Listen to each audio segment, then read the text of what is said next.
सर्वधर्मस्थापकस्त्वं सर्वधर्मस्वरूपकः आचार्याणां महाचार्यो रामकृष्णाय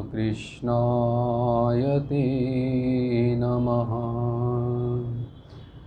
यथाग्नेर्दाहिका शक्ति रामकृष्णे स्थिता हि या सर्वविद्यास्वरूपां तां शारदां प्रणमाम्यहम्।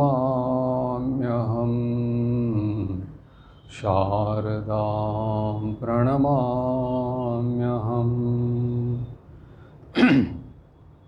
परतत्त्वे सदा लीनो रामकृष्णसमाज्ञया यो धर्मस्थापनरतो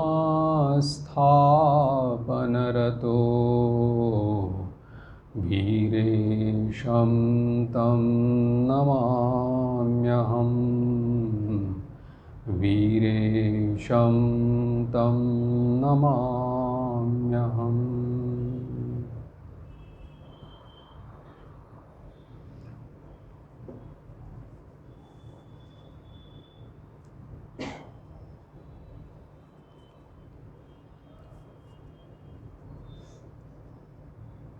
स्वामी शिष्य संवाद में हम लोग स्वामी जी के साथ में जो शिष्य के अंतरंग वार्तालाप होते थे उसका श्रवण हम लोग कर रहे थे। अब परिच्छेद 28 स्थान बेलूर मठ निर्माण का समय। शिष्य बेलूर मठ वहाँ पर मठ में आता है और स्वामी जी से प्रश्न करता है कि स्वामी जी आजकल हमारे समाज और देश की इतनी बुरी दशा क्यों हो रही है। स्वामी जी कहते हैं कि इसके लिए तुम ही लोग जिम्मेदार हो। शिष्य पूछता है किस प्रकार से। तो स्वामी जी बोले कि बहुत दिनों तक तुम लोगों ने निम्न श्रेणी के लोगों की घृणा की है और इसीलिए आज तुम लोग भी जगत के घृणा के पात्र बन गए हो। शिष्य ने कहा कि हमने कब उनकी घृणा की। स्वामी जी ने कहा कि पुरोहित वर्ग ने ये निम्न श्रेणी के लोगों को वेद और वेदांत पढ़ने के लिए मना किया, या उनमें जो सार बातें हैं उनको पढ़ने के लिए कभी नहीं दिया, उनको स्पर्श करने नहीं दिया। उन निम्न श्रेणी के लोगों को दबा करके रख दिया।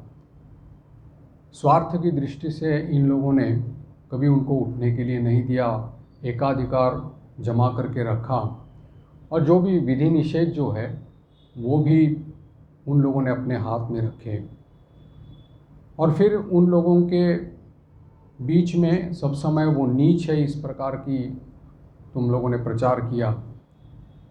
स्वामी जी कहते हैं कि अगर किसी व्यक्ति को बार बार यही कहा जाए कि तुम नीच हो तो वास्तविक ही वो अपने आप को नीच समझने लगता है। और इसीलिए बोल रहे हैं कि वो भी इसी प्रकार से निम्न श्रेणी के लोग अपने आप को नीच समझने लगे हैं। और लेकिन अभी ये जो पाश्चात्य शिक्षा का जो प्रभाव या विस्तार हो रहा है, इससे इस पुरोहित वर्ग की जो करतूतें हैं अब लुप्त तो हो जा रही है।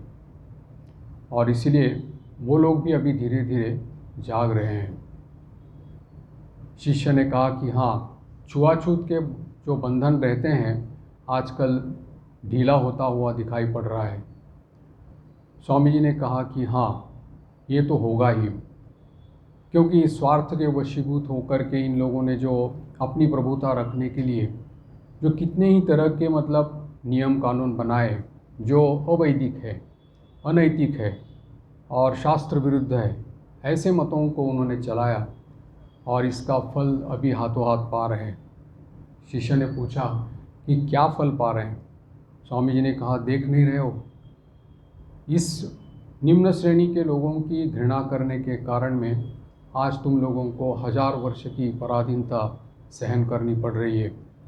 विदेशियों का दासत्व तुम लोगों को झेलना पड़ रहा है, और इन लोगों की घृणा करने के कारण तुम स्वयं लोग इन लोगों की दृष्टि में, यानी विदेशियों की दृष्टि में, तुम लोग भी घृणा के पात्र हो गए हो। स्वामी जी शिष्य के पूछता है कि लेकिन अभी तो इस प्रकार से, इस पुरोहित वर्ग के मत से ही तो ये सब प्रकार की शिक्षा आदि या मत चलते थे, जो दशविध संस्कार आदि जो कहे जाते हैं वो भी चल रहे थे। स्वामी जी ने कहा कि कहाँ चल रहा है, ये दशविध संस्कार तो कहीं दिखाई नहीं पड़ते। मैंने तो पूरे भारतवर्ष में भ्रमण किया, सभी जगह देखा, जहाँ श्रुति और स्मृतियों का शासन चलना चाहिए वहाँ केवल लोकाचार देशाचार इसका यानी कि प्रशासन चल रहा है।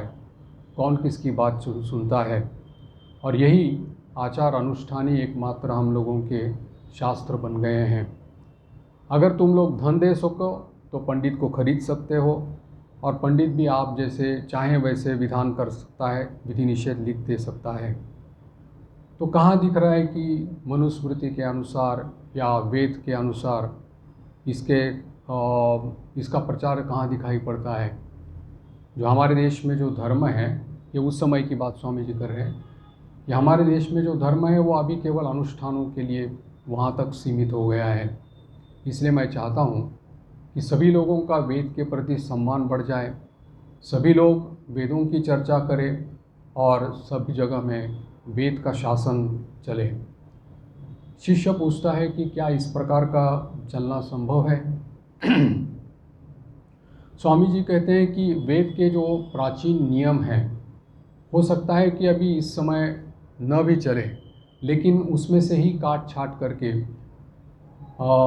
हमारे समय के अनुसार उसको अगर एक छाँचे में डाल करके समाज के सामने रखने से क्यों नहीं चलेंगे। शिष्य पूछता है कि मेरा तो विश्वास था कि कम से कम मनु का शासन तो हमारे भारतवर्ष में चल रहा है। स्वामी जी कहते हैं कि कौन सा शासन मनुस्मृति का चल रहा है। तुम अपने ही देश में देखो, अर्थात बंगाल की बात कर रहे हैं, कि तंत्र और वामाचार मानो हम लोगों की जाति में एकदम नस नस में फैला हुआ है। यहाँ तक कि जो आधुनिक वैष्णव धर्म है वो भी घोर वामाचार उसमें प्रविष्ट हो गया है, और इसी अवैदिक जो वामाचार जो फैल गया है इसका प्रभाव हटाना पड़ेगा। शिष्य पूछता है कि क्या महाराज इस कीचड़ को साफ करना संभव है। स्वामी जी कहते हैं कि क्या कह रहा है, ये कायरों की भाषा है। असंभव कह कर के होगा नहीं, इस प्रकार से कह कर के तुम लोगों ने इस देश को बर्बाद कर डाला है। मनुष्य की इच्छा से क्या नहीं हो सकता। स्वामी जी एकमात्र ऐसे महापुरुष थे कि जो कभी नकारात्मक इस प्रकार का प्रतिसाद जो था उसको सुनने के लिए वो कभी राजी नहीं थे। उस कहते थे कि इच्छा शक्ति के प्रभाव से क्या नहीं हो सकता। प्रकृति की जो महान शक्तियाँ हैं वो भी इस इच्छा शक्ति के प्रभाव से अपना दासत्व ग्रहण करती है, उसके सामने पराजित हो जाती है। और इस इच्छा शक्ति का जो उद्भव होता है वो चरित्र से होता है, और चरित्र कर्मों के इससे उसका गठन होता है, कर्म करने से उसका गठन होता है। अगर कोई सत्कर्म करता है तो उसका चरित्र भी सच्चरित्र हो जाता है, और उस सच्चरित्र से ही सदिच्छा शक्ति का प्राकट्य होता है। जैसा कर्म है वैसी इच्छा शक्ति की अभिव्यक्ति दिखाई पड़ती है। अगर ये है तो इसलिए स्वामी जी ने भी देखा था, क्योंकि ये स्वामी जी का जो अनुभव है वो केवल उनका अपनी ही बुद्धि की तरह से उन्होंने ये नहीं लिया, क्योंकि पूरे भारतवर्ष का भ्रमण तो उन्होंने किया ही था। उसके साथ साथ विदेश में जैसे शिकागो में गए थे धर्म महासभा में, तो वहाँ पर भी जो शिकागो वर्ल्ड फेयर जो चल रहा था उस समय, कोलंबस एक्सपोजिशन, वहाँ पर भी उन्होंने देखा कि कितने नए नए आविष्कार वहाँ पर बन गए हैं। जैसे ये सब इच्छा शक्ति का ही प्रकाश है। इच्छा शक्ति के प्रभाव से ही इतने सारे आविष्कार और इन्वेंशन जिसको बोलते हैं वो सब हो रहे हैं। उस समय टेस्ला ने इलेक्ट्रिसिटी का पहले प्रयोग वहाँ पर किया था, नायगरा फॉल्स के ऊपर में, वो भी वहाँ पर दिखाई पड़ा था। तो ये सब उन्होंने अपनी आँखों से देखा था कि पाश्चात्य जगत के लोग किस प्रकार से अपनी सुख सुविधा के लिए, भौतिक सुविधाओं के लिए अपनी इच्छा शक्ति का प्रयोग करके सभी प्रकार के यंत्रों के माध्यम से सुख सुविधा लाने के लिए तैयार है। तो ये अगर हो सकता है तो इस इच्छा शक्ति के द्वारा क्या नहीं हो सकता। जब हमारी इच्छा शक्ति में पवित्रता हो, हमारी इच्छा शक्ति के भीतर यानी कि पीछे अगर चरित्र का बल हो, तो चाहे व्यावहारिक हो या चाहे पारमार्थिक हो, इसमें अवश्य सकारात्मक यानी कि परिवर्तन लाया जा सकता है। और इसीलिए वो कहते हैं कि इस प्रकार का दृढ़ चरित्र अगर हम लोग बनाएं तो इस प्रकार की इच्छा शक्ति का भी उद्भव हो सकता है। और इस दृढ़ चरित्र के पीछे, सच्चरित्र के पीछे चिंतनशील होना आवश्यक है। और ये चिंतनशील का मतलब ही यही है कि उचित और सकारात्मक चिंतन हम लोगों के द्वारा होना चाहिए, क्योंकि फालतू चिंतन करने से फिर हम लोगों की विपरीत दिशा में हम लोग जा सकते हैं। इसके लिए ज़रूरत है कि चिंतनशील बनना, लेकिन उसका उचित और ठीक तरह से सकारात्मक चिंतन होना चाहिए। साथ ही साथ हम लोगों में ये भी भाव रहना चाहिए आत्म परीक्षण का, कि कहाँ हम लोगों के द्वारा गलती हो रही है, कहाँ संशोधन करना आवश्यक है। तो इस प्रकार से उन्होंने ये कहा कि इसी इच्छा शक्ति के माध्यम से ही हम सब कुछ परिवर्तन इसमें ला दे सकते हैं। इसलिए स्वामी जी उसको कहते हैं कि मनुष्य की चेष्टा से क्या नहीं हो सकता, सब कुछ हो सकता है। क्योंकि हम लोगों की इस पराधीनता के कारण ही हम लोगों के भीतर में एक जो मानसिकता का भाव आया है, ये पूरा तामसिकता का फल है और कुछ नहीं। ये मानसिक दुर्बलता है कि हम लोग नहीं कर सकते, हो नहीं सकता, कैसे संभव है, हमारी परंपरा नहीं है, अमुक। ये सब कुछ जो हो रहा है वो सब कुछ केवल हम लोगों के मन का खेल है। जिस समय हम लोग इच्छा शक्ति का प्रकाश करेंगे, जब प्राकट्य हो जाएगा, तो हमारी प्रकृति भी उस प्रकार का यानी कि परिवर्तन करने के लिए मजबूर हो जाएगी। प्रकृति में परिवर्तन हम लोग ला सकते हैं। हमारे हर दिन के हर पल के इसमें हम लोग व्यावहारिक जीवन में भी हम लोग देखते हैं कि मनुष्य प्रकृति के ऊपर में हमेशा विजय प्राप्त करता आया है अपनी इच्छा शक्ति के द्वारा, और ये सब समय होता गया है। तो इसीलिए अगर हम लोग चाहते हैं कि इस प्रकार की अवैधिक चीज़ें जो है वो अगर इसको हटाना चाहे तो ज़रूरी हम लोग इसको कर सकते हैं। लेकिन नकारात्मक सोच ही अगर रखें तो इससे फिर देश की बर्बादी हो सकती है। ये स्वामी जी को पसंद नहीं था। शिष्य पूछता है कि महाराज, लेकिन देश में मनु, याज्ञवल्क्य आदि ऋषि जो है वो फिर से अगर पैदा नहीं हुए तो फिर कैसे बदलाव लाया जा सकता है। स्वामी जी कहते हैं कि पवित्रता और निस्वार्थ चेष्टा के लिए तो वो मनु बने हैं या याज्ञवल्क्य बने हैं या और कुछ। तो चेष्टा करने से हम भी तो मनु बन सकते हैं, याज्ञवल्क्य बन सकते हैं, और उस समय हमारा मत क्यों नहीं चलेगा।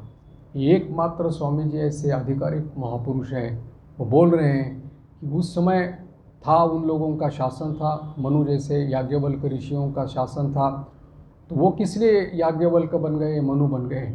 उनकी पवित्रता के कारण, निस्वार्थ चेष्टा के कारण, उनके चरित्र के जो दृढ़ बल था उनके पास में, उसके कारण वो याज्ञवल्क्य बन गए। तो इसलिए तो फिर हम लोग क्यों नहीं बन सकते? हम लोग क्यों मनु बन नहीं सकते या याज्ञवल्क्य नहीं बन सकते? अगर हमारे भीतर में भी अगर वही पवित्रता हो, दृढ़ चरित्र बल हो, तो क्यों नहीं याज्ञवल्क्य और मनु बन सकते हैं? और क्यों नहीं हम लोग अपना मत चला सकते हैं? ये आधुनिक सोच और प्राचीन परंपराओं को साथ लेते हुए भी इस प्रकार से आधुनिक इसमें हम लोगों को उसको उस सांचे में डाल करके उसको सब लोगों के लिए जो कल्याणकारी होगा उसको परिवेशन करना, ऐसा सोचने वाले स्वामी जी एकमात्र उस समय के एक ये थे, युग प्रवर्तक के रूप में, युगाचार्य के रूप में थे। और इसीलिए उन्होंने शिष्य को कहा है कि हम लोग क्यों नहीं बन सकते। और हम लोग देखते हैं कि स्वामी जी ने ये बात कई बार ऐसे कही है। दूसरी बार पाश्चात्य देश जाने के पहले जब स्वामी जी को एक प्रकार से वहाँ से विदाई देने के पहले साधु ब्रह्मचारियों की जो एक छोटी सी मीटिंग हुई थी, उसमें स्वामी जी ने एक भाषण दिया था, छोटा सा भाषण था, संन्यास उसका आदर्श बोल करके उसके ऊपर दिया था। तो उसमें उन्होंने ये कहा था कि हम लोग केवल ये जो ऋषि हैं, इन ऋषियों के मतों को जानने से केवल काम नहीं बनेगा। वो ऋषि आए थे, उन लोगों ने अपना मतवाद चला दिया, वो चले गए, उनके साथ साथ उनके मतवाद भी चले गए। अब हम लोगों को ऋषि बनना पड़ेगा, और इसलिए कि ऋषियों की तरह ही हम लोगों को अगर कर सकें तो हम लोग अपना मत चला सकते हैं। और ये स्वाधीन चिंता जो है जैसी ज़रूरी है, वैसे उसके साथ साथ आज्ञाकारिता भी उसके साथ साथ ज़रूरी है। जैसे उच्च आदर्श भी हम लोगों के सामने हैं, वैसे उसके साथ साथ व्यावहारिकता भी उसके साथ साथ लानी चाहिए। स्वामी जी उस बहुत सुंदर भाषण है, संन्यासा इंग्रजी में है, इट्स आइडियल एंड प्रैक्टिस, आदर्श, उसका आदर्श और उसकी प्राप्त करने की पद्धति अगर पढ़ने इसमें अपने कंप्लीट वर्क्स में है, कोलंबो टू अल्मोड़ा में उसमें दिया हुआ है। तो वो कहते हैं कि इसके साथ साथ में immense idealism with immense practicality, वो कहते हैं कि उच्च आदर्श हम लोगों के सामने जरूर रहे, लेकिन उसके साथ साथ व्यावहारिकता भी रहे, स्वाधीन चिंता भी रहे, चिंतनशीलता भी रहे, लेकिन आज्ञाकारिता भी उसके साथ रहे। तो ये उन्होंने ये कहा था कि ये ऋषियों का जो मत है वो उनके साथ में चला गया, अब हम लोगों को ऋषि बनना पड़ेगा, हम लोगों को अपनी मतवाद हम लोगों को ये करना पड़ेगा। तो इसलिए वो कह रहे हैं कि हमारा मत क्यों नहीं चलेगा। शिष्य पूछता है कि थोड़ी देर पहले आपने ही तो कहा था कि प्राचीन प्रथा आदि से देश को चलाना पड़ेगा, फिर बोल रहे हैं कि मनु आदि की तरह व्यक्ति मानकर उनकी उपेक्षा करने से फिर कैसे चलेगा। स्वामी जी कहते हैं तू मेरी बात समझ नहीं पा रहा है, मैंने सिर्फ इतना ही कहा है कि प्राचीन वैदिक प्रथाओं को हमारे समाज और समय के उपयुक्त तो बनाकर उसको नए साँचे में डाल करके हम लोगों को चलाना पड़ेगा। और फिर उन्होंने ये कहा कि तुम लोगों ने तो शास्त्र पढ़ा है, मेरी आशा तुम्हारे ऊपर है, अगर इस प्रकार से ठीक ठीक समझ करके तुम काम करोगे तो तुमको सफलता मिलेगी। शिष्य पूछता है कि क्या हमारी बात कोई सुनेगा, देश के लोग उसको स्वीकार करेंगे। तो स्वामी जी कहते हैं यहाँ पर भी कि तू ठीक ठीक समझा सके और जो कुछ कहे उसको स्वयं करके दिखा सके तो अवश्य दूसरे लोग भी तुम्हारी बात को स्वीकार करेंगे। लेकिन इसके विपरीत अगर केवल उसको श्लोक ही मुखस्थ करके रखोगे और उसको ही बताते रहोगे तो फिर केवल एक वाक कुशलता हो जाएगी, लेकिन अगर आचरण में या चारित्र में अगर उसका परिवर्तन नहीं आएगा तो फिर तुम्हारी बात कौन सुनेगा।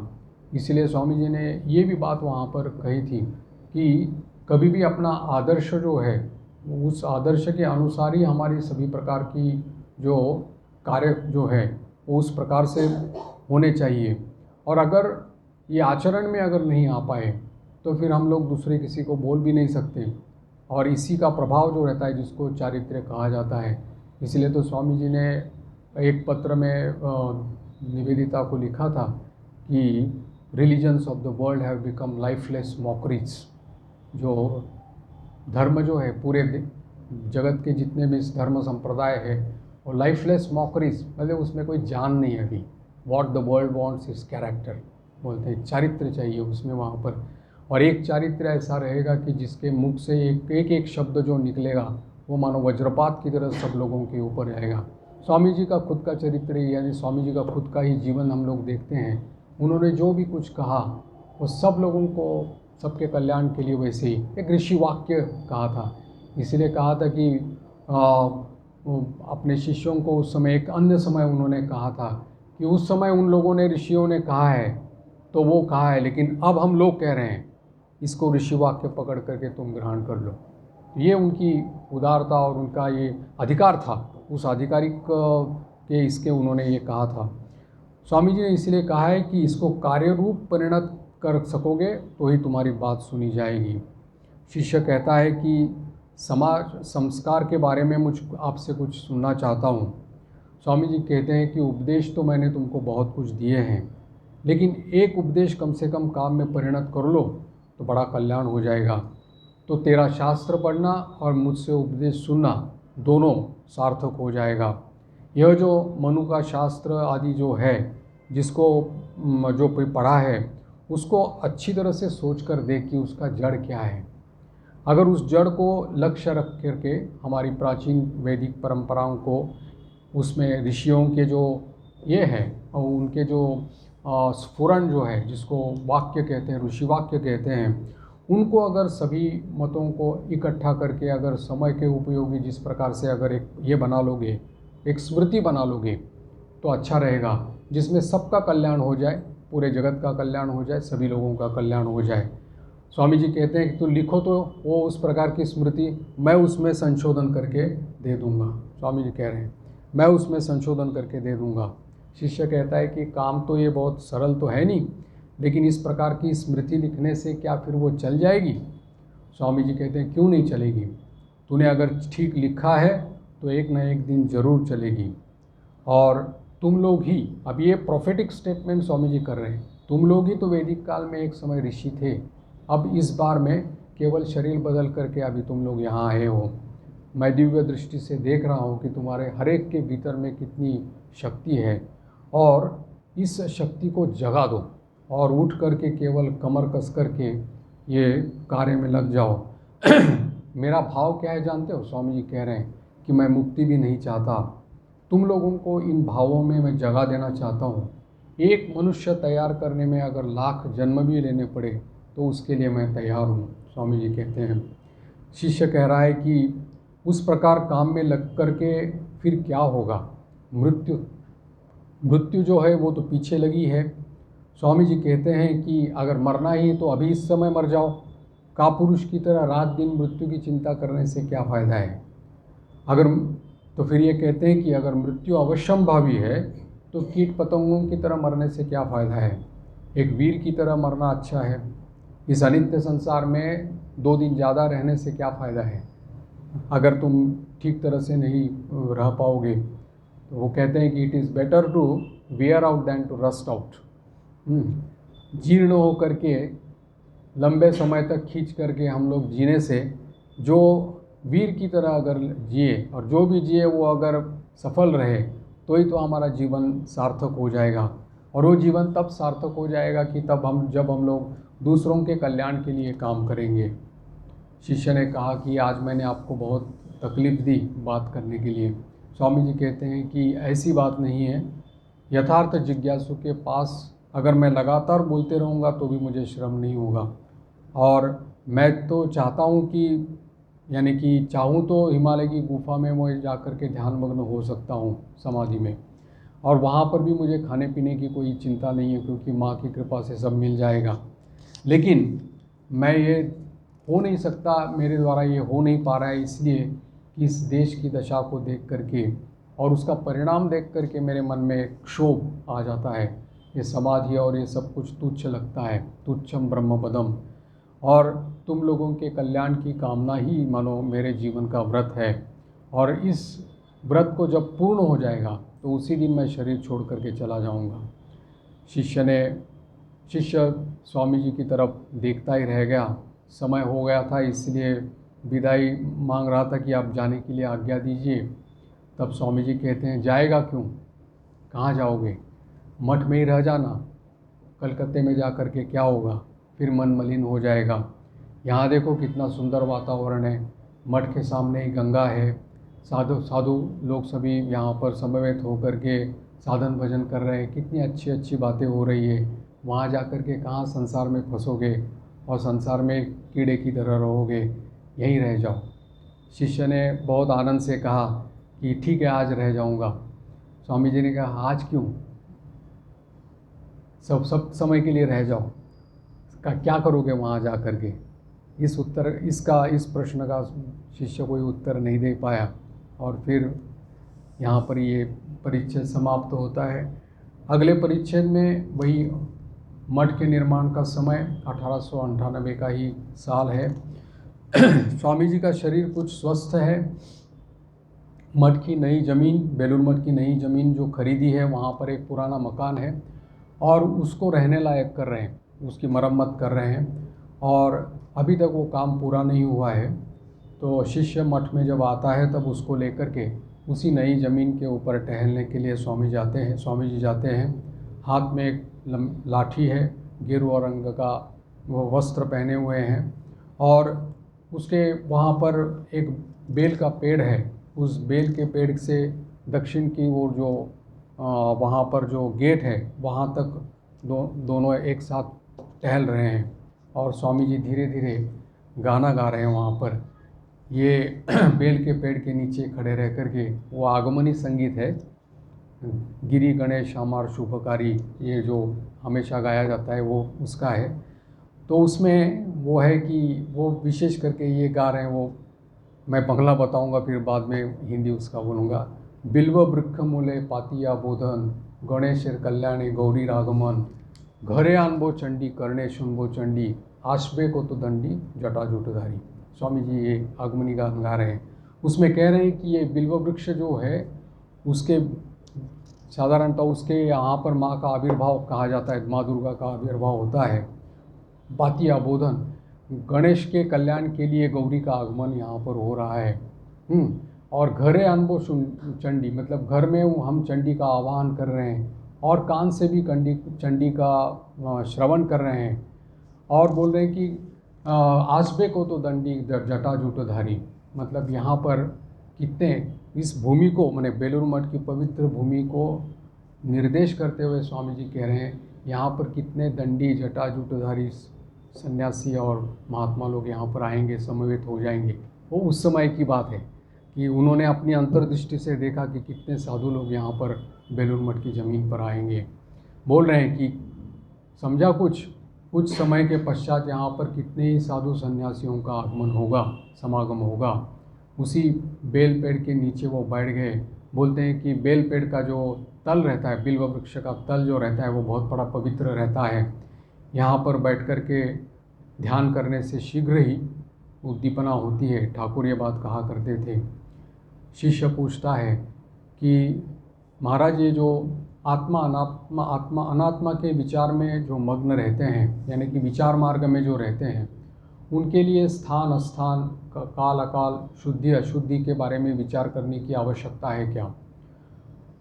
स्वामी जी कहते हैं कि जिसकी आत्मज्ञान में निष्ठा है उसको इस बारे में विचार करने की कोई आवश्यकता नहीं है।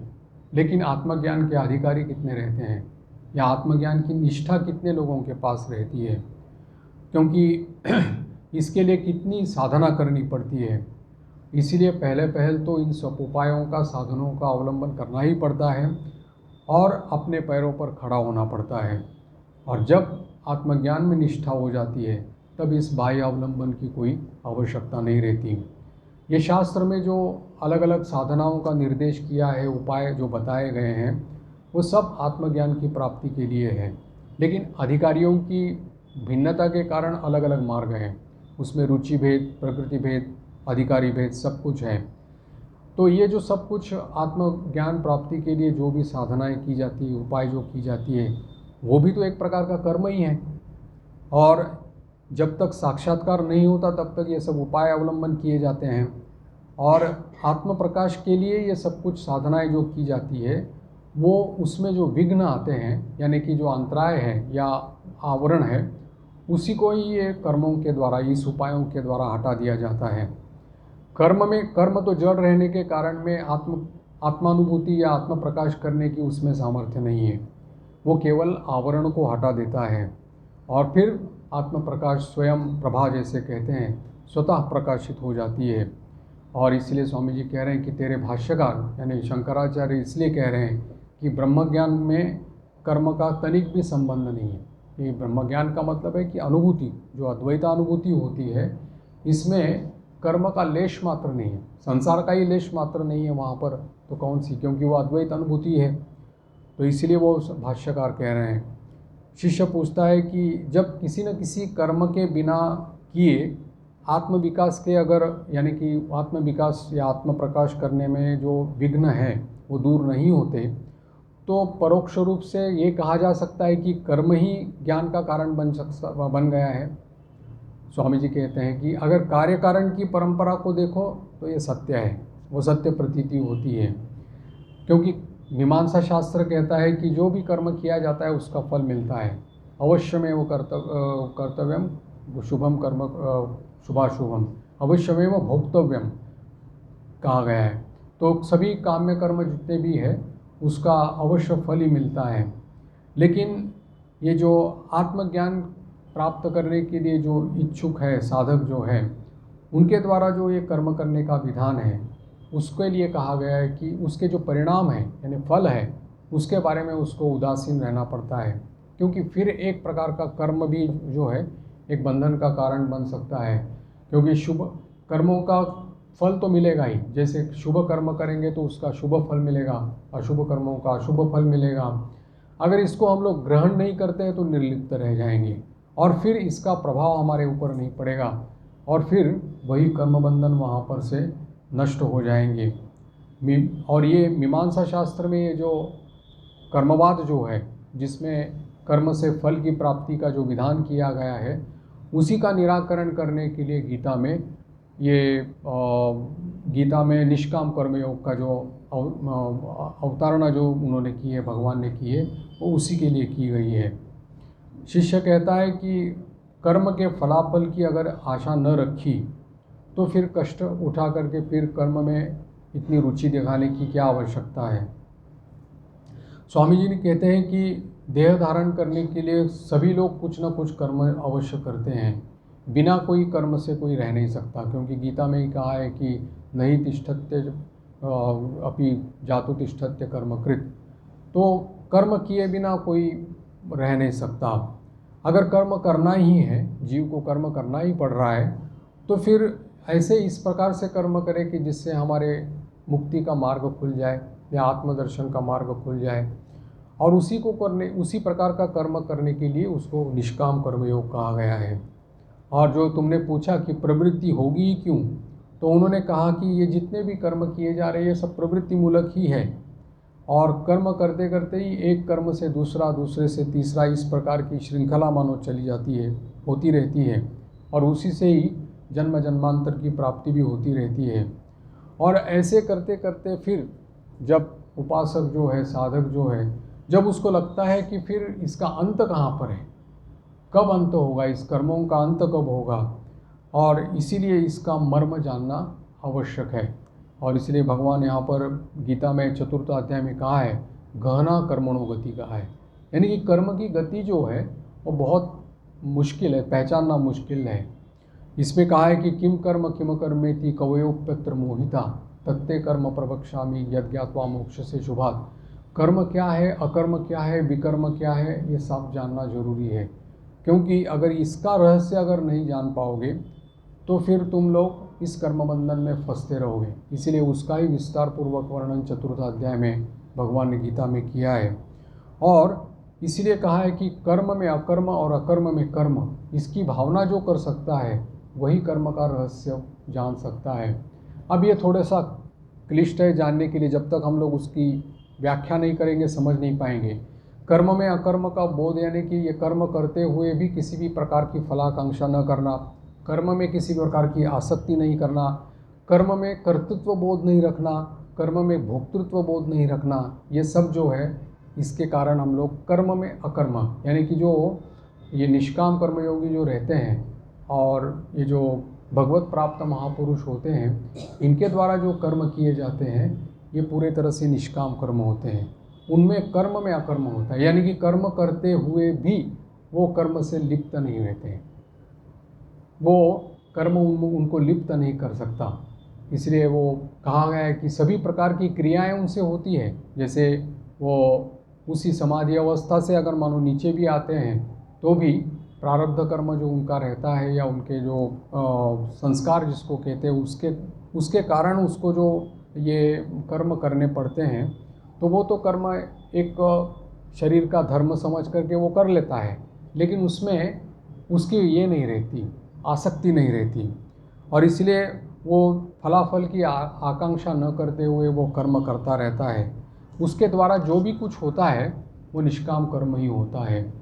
और इस प्रकार से वो कर्मफल से ही छुटकारा पाता है, क्योंकि एकमात्र जो भगवत प्राप्त जो है वही निष्काम कर्म कर सकता है। बाकी सब जो लोग हैं जब तक वहाँ तक पहुँचते नहीं हैं तब तक वो निष्काम कर्म करते रहते हैं कि उस प्रकार का उस स्थिति को हम लोग प्राप्त हो जाए। निष्काम कर्म करने की प्रचेष्टा करते रहते हैं उससे। और जब उस प्रकार की स्थिति प्राप्त हो जाती है तब जैसे गीता में कहा है सर्वभूतात्म भूतात्मा कुर्वन्नपि न लिप्यते, तो उस प्रकार का सभी लोगों में यानी कि पूरे चराचर सृष्टि में वो आत्मस्वरूप अपने आप को देखता है।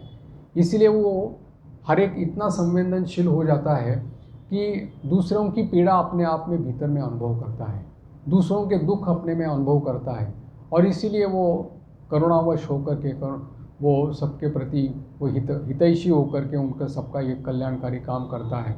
सुंदर इसका से स्पष्टीकरण किया जा सकता है कि जैसे हम लोगों का ही जैसे ये शरीर है, शरीर में अगर हमारा बायां हाथ मानो अगर चोट लग गई हो, पीड़ा हो गई हो, तो जैसे हम लोग दाहिने हाथ से सब कुछ काम करते हैं या और दूसरे किसी उपाय से हम लोग काम करवा के लेते हैं।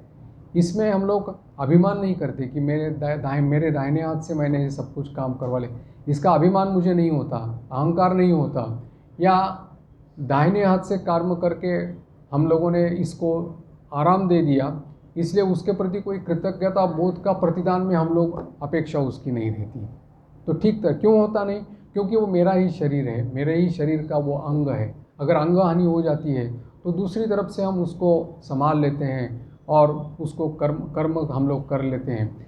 ठीक यही भाव है जो आत्मज्ञानी रहता है या जो ज्ञानी पुरुष है, वो भी सब ये आत्मौपम्य न सर्वत्र समम पश्यति यो अर्जुन जो कहा है, वो सब समय में सब जगह में आत्मस्वरूप को सबको देखने से वो सब अपना ही अंग समझता है सबको, और इसीलिए उसके द्वारा जो भी कर्म होते हैं वो सब निष्काम कर्म होते हैं। क्यों? क्योंकि वो अपना अंग उसको समझता है, अपना ही आत्मस्वरूप समझता है, और इसलिए उनके कल्याण के लिए वो कटिबद्ध रहता है, और इसी लोगों को निष्काम कर्मयोगी बताया है। शिष्य कहता है कि क्या फिर इस प्रकार के जो ब्रह्मज्ञ महापुरुष रहते हैं वो जब इस प्रकार के निष्काम कर्म करते हैं, क्या उनको उद्देश्यहीन कर्म कहा जाएगा, उनकी चेष्टा कही जाएगी? स्वामी जी कहते हैं नहीं, क्योंकि वो लोग अपने शरीर सुख के लिए या अपने लिए स्वसुख वांछा उनमें नहीं रहती, अपने लिए ये कर्म नहीं करते या कर्मफल की आकांक्षा करते हैं। उनको ना अपने सुख की तलाश है, लेकिन दूसरों के कल्याण के लिए, दूसरों को सुख देने के लिए ये केवल कर्म करते रहते हैं। जैसे कि बहुजन हिताय बहुजन सुखाय, और ऐसे इस लोगों के द्वारा कभी भी किसी का अकल्याण नहीं होता या उनके द्वारा कभी गलत कदम उठाया नहीं जाता। जिसको ठाकुर कहते थे कि जो नाचना अच्छी तरह से जानता है उसका पैर कभी बेताल नहीं पड़ता। तो ठीक इसी तरह से ही उनके कार्यकलाप इसी प्रकार से होते हैं कि दूसरों को कल्याण उसका हो जाए, और इस प्रकार से वो कर्म करते करते जब उसका मन वृत्तिहीन हो जाता है तभी वो उसके मन में वैराग्य आ जाता है, और इसी वृत्तिहीन अवस्था से ही फिर वो समाधि अवस्था में चला जाता है। और समाधि से व्युत्थान जब होता है वो भी भगवान की इच्छा से ही प्रेरित होकर के जब वो नीचे मैं और मेरे के राज्य में जब प्रवेश करता है तब उसका जो देह चलता है वो संस्कार के अनुसार, प्रारब्ध कर्म के अनुसार चलता है। और इसीलिए कहा गया है कि उसका जो भी है, यहाँ तक कि खाना पीना, उठना बैठना सोना, सब क्रियाएं जो है मनुष्य के कल्याण के लिए होती है। और इसीलिए हम लोग जो ठाकुर का जो लीला प्रसंग जो हम लोगों ने देखा था उसमें ग्रंथकार स्वामी शारदानंद जी महाराज ने यही बात बताई थी कि ठाकुर के जीवन की हर घटना जो है वो मनुष्य कल्याण के लिए थी। उनका उठना बैठना, खाना पीना, सोना, घूमना, जहाँ भी जो भी है उनके द्वारा किया गया वो सब मनुष्य जाति के कल्याण के लिए था। और उस ज्ञानातीत अवस्था में यानी कि ज्ञान की उस चरम सीमा में, उस अवस्था में जा कर के उन्होंने ये काम किया था जिसको भावमुख अवस्था कह कर के उन्होंने कहा है। और इसलिए ये सब जो है ये इनके कल्याण के लिए सब काम करते हैं, और इसलिए उनके द्वारा कोई ना लाभ हानि का विचार उसमें रहता है, और इसके द्वारा कोई दूषित वो नहीं होता।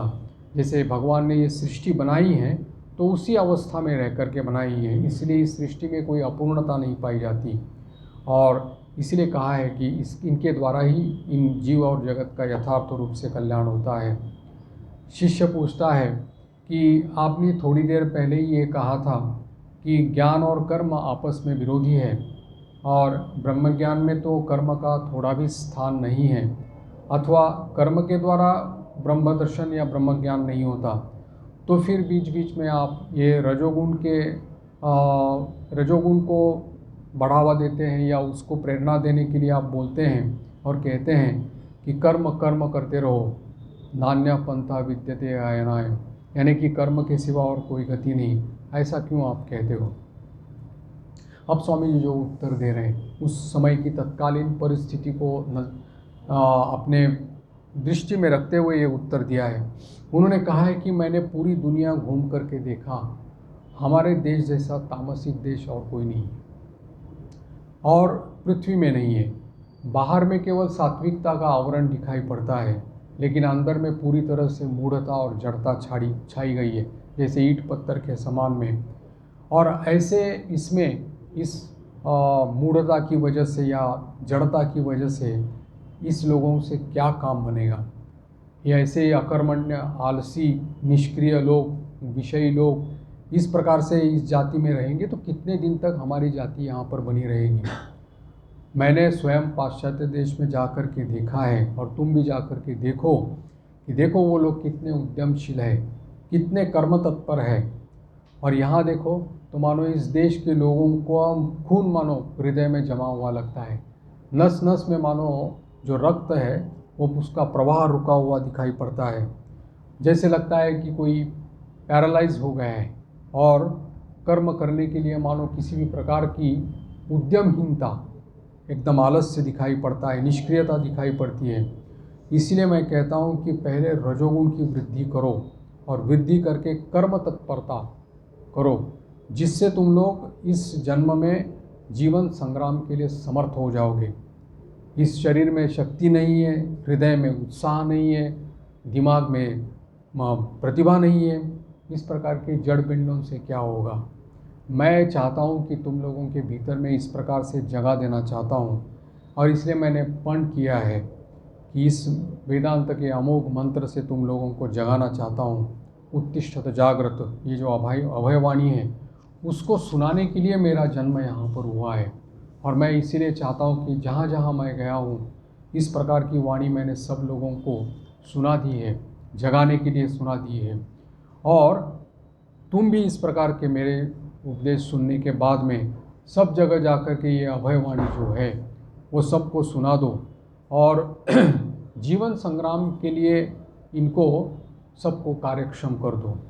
क्योंकि अगर ये जब तक नहीं करोगे तब तक तुम दूसरों को अगर किसी भी प्रकार की मुक्ति का उपदेश दोगे या शास्त्र का उपदेश दोगे तो वो कभी फलदायी नहीं होगा। क्योंकि जिसके पेट में अन्न नहीं है, जिसके शरीर पर वस्त्र नहीं है, वो क्या धर्म की बात सुन पाएगा? इसलिए पहले पैर के ऊपर खड़ा रहना चाहिए, वो सीखो। पहले अच्छे अन्न भोजन का, माने कि वस्त्र का, उसका पहले इंतज़ाम कर लो। उसके बाद जब उनको भोगों के बंधन से, यानी कि भोगों से जब इस प्रकार का विराग आ जाएगा तब वो खुद अपने आप खोज लेंगे। हमारा देश जो है वो स्वामी जी बोल रहे हैं कि निष्क्रियता और हीन बुद्धि, कपटता इसे छा गया है। क्या इसको देख करके भी हम लोग स्थिर हो रह सकते हैं? रोना नहीं आता? जहाँ मैं नज़र डालता हूँ सभी जगह पर, पूरे भारत देश में देखता हूँ, कहीं भी जीवनी शक्ति का चिन्ह दिखाई नहीं पड़ता। तुम लोग सोच रहे हो कि हम शिक्षित हैं, क्या क्या शिक्षा तुम लोगों ने पाई है? और तुम्हारी शिक्षा का फल ही क्या है? एक प्रकार की क्लर्क का जॉब करना, या कोई वकील बनना, या ज़्यादा से ज़्यादा हो गए तो डिप्टी मैजिस्ट्रेट बन गए। और क्या तुम लोगों की आकांक्षा है या तुम्हारी एम्बिशन है? तुम्हारी शिक्षा का उद्देश्य ही क्या है? यही तो नौकरी करना। और इसीलिए देख रहे हो कि इस देश में उसका, तुम्हारे इस प्रकार के नौकरी करने से देश का क्या लाभ हो गया? ये देश जिसमें सोना फलता था उसमें ही आज अन्न वस्त्र का अभाव हो गया है, और उसके लिए हाहाकार मच रहा है। और इसमें इस प्रकार की ये जो शिक्षा जो दी जा रही है उसकी न्यूनता जो है, उसके कारण इसकी पूर्ति नहीं हो सकती। और पाश्चात्य विज्ञान की सहायता से पहले ये जान लो कि ज़मीन खोदने में लग जाओ, ज़मीन में किस प्रकार से ज़मीन को उपजाऊ किया जाए वो जान लो, कैसे उसमें विज्ञान की सहायता से नित्य नवीन आविष्कार करके किस प्रकार से, यानी कि उसमें बो करके बीज बो करके कैसे अन्न वस्त्र का यानी कि उपाय किया जाए वो देख लो, नौकरी करने से क्या होगा। इसलिए मैं सब लोगों को रजोगुण की वृद्धि के लिए सबको उपदेश देता हूँ।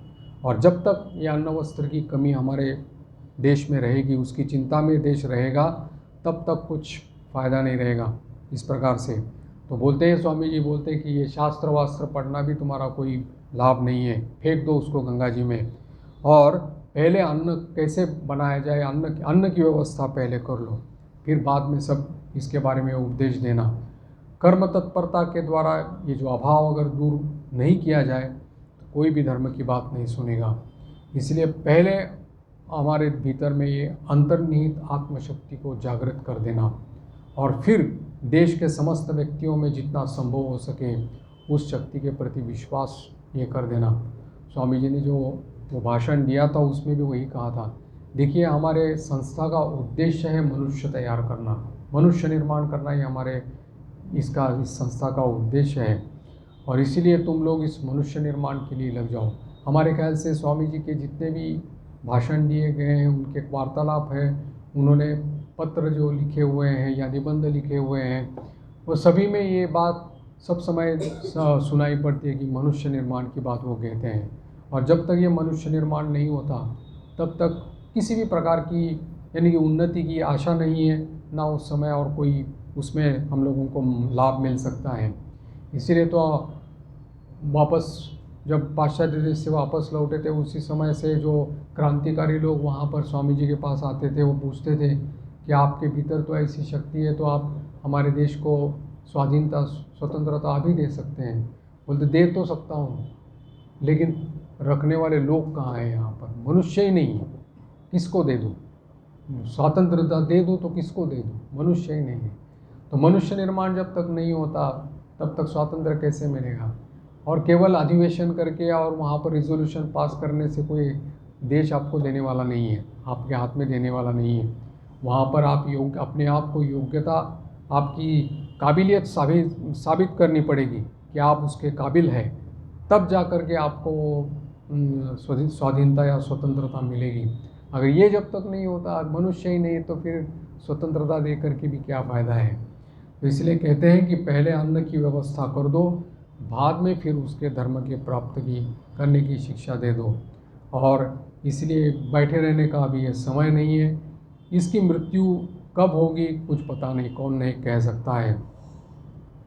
स्वामी जी फिर कह रहे हैं कि मैं देख रहा हूँ कि इसी देश में एक समय आएगा कि सभी लोग कर्म तत्पर हो जाएंगे, आत्मनिर्भरता आ जाएगी। मैं स्पष्ट देख रहा हूँ, there is no escape. Swami ji कह रहे दूसरी कोई गति नहीं है। जो लोग बुद्धिमान हैं वो आगे आने वाले 3 युगों का चित्र जो है वो सामने प्रत्यक्ष देख सकते हैं। स्वामी जी ने खुद नहीं देखा था उसको। बोले थे कि एक बार जैसे मठ में बेंच के ऊपर बैठे थे और सामने गंगा जी की तरफ मुंह करके बैठे थे। बाबूराम महाराज वहाँ से पूजा के बाद निकल रहे थे, जा रहे थे। तब स्वामी जी ने कहा कि अभी अभी मेरे आँखों के सामने मैंने 500-600 साल का भारतवर्ष का इतिहास सामने खुलता हुआ देख लिया। तो इस प्रकार से अब कह रहे हैं कि ठाकुर के जन्म ग्रहण के साथ में ही पूर्वाकाश में अरुणोदय हो गया है। अब समय आते ही दोपहर के ये जो सूर्य की प्रखर किरणें जो है इससे पूरा देश आलोकित हो जाएगा। अब ये उन्होंने ये जो इनके उद्धृति जो है वो 1898, आज उसको 102 और 25 127 साल मानो हो गए। 127 साल बाद हम स्वतंत्र भारत में रहते हैं, आज़ाद भारत में रहते हैं। आज़ादी का अमृत उत्सव भी हम लोगों ने मनाया है। उसमें अगर उस समय की और इस समय की अगर तुलना करें तो काफ़ी परिवर्तन तो आ गया है, ऐसी बात नहीं है। जो स्वामी जी उस समय की बात कह रहे हैं, अभी एक के बाद इस प्रकार से जो प्रोफेसी उन्होंने उस समय की थी वो अभी प्रत्यक्ष रूप से दिखाई पड़ रही है। और इसीलिए वो कह रहे हैं कि इसके लिए कोई एस्केप नहीं है, हम लोगों को उसी के अनुसार ही हम लोगों को आगे बढ़ना पड़ेगा। लेकिन जैसे उन्होंने कहा था कि इसके साथ साथ ही आदर्श जो है हम लोगों का वो भूल न जाए, जिसके आइडिया प्रैक्टिकलिटी जो जिसको कहा जाता है तो वो प्रैक्टिकलिटी, इतनी प्रैक्टिकलिटी जान न हो जाए कि जिसमें हम लोग अगर आदर्शों को ही हमारे भूल न जाए। इसीलिए उन्होंने इस प्रकार की ये बात यहाँ पर कही थी कि भारतवर्ष को इसमें से गुजरना पड़ेगा। अब यहाँ पर स्वामी जी का ये जो प्रॉफिटिक स्टेटमेंट उन्होंने जो यहाँ पर किया हुआ है, इसकी हम लोगों को दिखाई पड़ रही है कि भारत की जो, हमारे देश की जो उन्नति हुई है इतने सालों में, हमारी जो उन्नति हुई है, या उसमें जितना भी हम लोग भौतिक उन्नति जिसको कह सकते हैं, तो वो जितनी हो गई है वो इन्हीं के प्रभाव से हो गई है, स्वामी जी के विचारों से ही हो गई है। स्वामी जी की विचारधारा जब तक वो हो नहीं पाई, यानी कि मटेरियलाइज जब तक नहीं हो पाती, तब तक इस देश के उत्थान में संदेह लगता है। क्योंकि हम लोग देखते हैं कि स्वामी जी ने जो विचार, भावादर्श जो हम लोगों के सामने उस समय रखा हुआ था, उसको हम लोग 10% भी मानो हम लोग अपने देश में उसको उतारने में कामयाब नहीं रहे, अभी तक हुआ नहीं है, उस प्रकार से नहीं हुआ है। अगर हम लोगों को, हमारे देश को अगर हम लोगों को जैसे आगे बढ़ाना होगा, उन्नत बनाना होगा, सब तरह से अगर जैसे कहते हैं सुपर पावर बनवाना पड़ेगा, तो स्वामी जी के विचारों को या उनके आदर्शों को लेकर के ही बनाना पड़ेगा। और जब तक उनके इस आदर्श को या विचारधारा को जब तक हम लोग अपनाते नहीं, तब तक फिर विलम्ब होता रहेगा। और फिर उस तरह से नहीं समझेंगे तो ठोकर खा कर के, घात प्रतिघात खा कर के फिर उसी सिद्धांत पे आना पड़ेगा जो सिद्धांत स्वामी जी ने पूरे हमारे भारतवर्ष के लिए कहे हैं। तो उसके लिए कोई उपाय नहीं है, क्योंकि आज जो स्वामी जी के द्वारा बताए गए जितने भी विचार है, भाव जो है, वो सभी भावों को अगर सभी क्षेत्र में अगर लगाया जाए तो ही हम लोग उसके कुछ उसमें उन्नति हो सकती है। और क्योंकि एकमात्र ऐसे स्वामी जी जैसे युगाचार्य हैं जिन्होंने ये सब कुछ जो है हम लोगों के सामने पूरा खुल करके हम लोगों के सामने दे दिया है, पूरा खुल करके। एक बार तो उन्होंने कहा भी था कि इस बार मैंने कुछ बोलना बाकी नहीं छोड़ा। उन्होंने ये भी कहा था कि इस बार मैंने कुछ बोलना बाकी नहीं छोड़ा, सब कुछ बोल दिया है, अब तुम लोग काम करो, इसके ऊपर में काम करो। क्योंकि वही शंकराचार्य के रूप में आए थे, वही बुद्ध के रूप में आए थे, और जो जो कमियां उस समय थी वो उन्होंने इस समय में संशोधन कर दी, और अभी उसको उस रास्ते पर हम लोगों को वहाँ पर एक ही शिवावतार है, वही शंकराचार्य के रूप में आए, वही अभी स्वामी जी के रूप में आ गए। और उन्होंने ये सब कुछ क्योंकि एक एक युग आता है, एक एक परिवर्तन आता है, और उस समय के अनुसार और समाज की स्थिति के अनुसार युग प्रयोजन की जो पूर्ति के लिए ये सब भाव और आदर्श नए तरीके से दिए जाते हैं, उस तरीके से उस सांचे में डालने पड़ते हैं। और इसीलिए वो ठाकुर इस समय आकर के उन्होंने नया सांचा हम लोगों के लिए बना दिया। और स्वामी जी ने, क्योंकि ठाकुर ने सिद्धांत बताए, स्वामी जी ने उसके ऊपर भाष्य किया है, और ये भाष्य को हम लोगों को बिल्कुल अपनी तरफ से ग्रहण करना ही पड़ेगा और उसको अपनाना पड़ेगा। और जब तक ये हम लोग उसको अपनाते नहीं हैं, तब तक हम लोग माने इसमें प्रगति में, हमारी उन्नति में उतना ही विलम्ब मानो जो है वो होता रहेगा। इसलिए ज़रूरी है कि ये जो विचार हम लोगों को स्वामी जी ने इस पुस्तक के माध्यम से दिए हैं, उसके हर चीज़ को हम लोगों को, प्रत्येक व्यक्ति को जो है यहाँ पर, उसके ऊपर में मननशील होना पड़ेगा, चिंतनशील होना पड़ेगा, और एक एक उनका जो वाक्य है, महावाक्य है, उसके ऊपर में मानो ध्यान करके और उसके व्याख्या और स्पष्टीकरण, और जिस प्रकार से हम लोग उसको कर सकें और उसमें समाज में उस प्रकार से करना पड़ेगा। ये एक बहुत बड़ी चुनौती है, इसमें कोई संदेह नहीं, क्योंकि हम लोगों को बहुत सारे चैलेंजेस जो है वो सब समय फेस करने पड़ते हैं, लेकिन उपाय और कोई है नहीं। क्योंकि स्वामी जी ने जो कहे गए, जो इस प्रकार के जो विचार हैं, भावधारा जो उनकी जो है, उसको लगाए तो ही एकमात्र इसमें से रास्ता निकल सकता है। अगर हम लोग, इसलिए स्वामी जी ने कहा था कि आप लोग अगर पाश्चात्य देशों का अनुकरण करने जाएंगे तो फिर आप लोगों का भविष्य जो है अंधकार में है। हो सकता है कि गंगा उल्टी बह सकती है, लेकिन तुम लोग उल्टा नहीं चल सकते। तुम्हारी नस नस में, रक्त रक्त में तुम्हारे जो है धर्म है, यानी कि ये आध्यात्मिकता तुम्हारे जीवन में है, तुम ना नहीं कह सकते उसको। और यही हमारा जीवन का, यानी कि व्यक्तिगत जीवन का, सामाजिक जीवन का और सामुदायिक जीवन का ये मेरुदंड है। धर्म ही मेरुदंड है। धर्म किसी हम लोग सांप्रदायिक भाव से नहीं बोल रहे हैं, आध्यात्मिकता के तौर पर। जैसे स्वामी जी कहते हैं, manifestation of the divinity already with in man, जो देवत्व है उसी को ही प्रकाश करना ही जो धर्म है। तो उसको वो चाहते थे कि उस देवत्व का प्रकाश जो है वो अधिक हम लोग उसके माध्यम से उसको करते चले, तो ही इस प्रकार से सभी स्तर पर, व्यक्तिगत स्तर पर, सामाजिक स्तर पर और सामुदायिक स्तर पर इसकी उन्नति हो सकती है। तो ये एक सूत्र और सिद्धांत हम लोगों को स्वामी जी ने दिए गए हैं। अब हम लोगों के सामने इसको एक चुनौती है कि इसको अपना करके, इसके ऊपर कार्य करके और इसको हम लोगों के जीवन में कैसे अपनाएं और उसको उन्नति करें।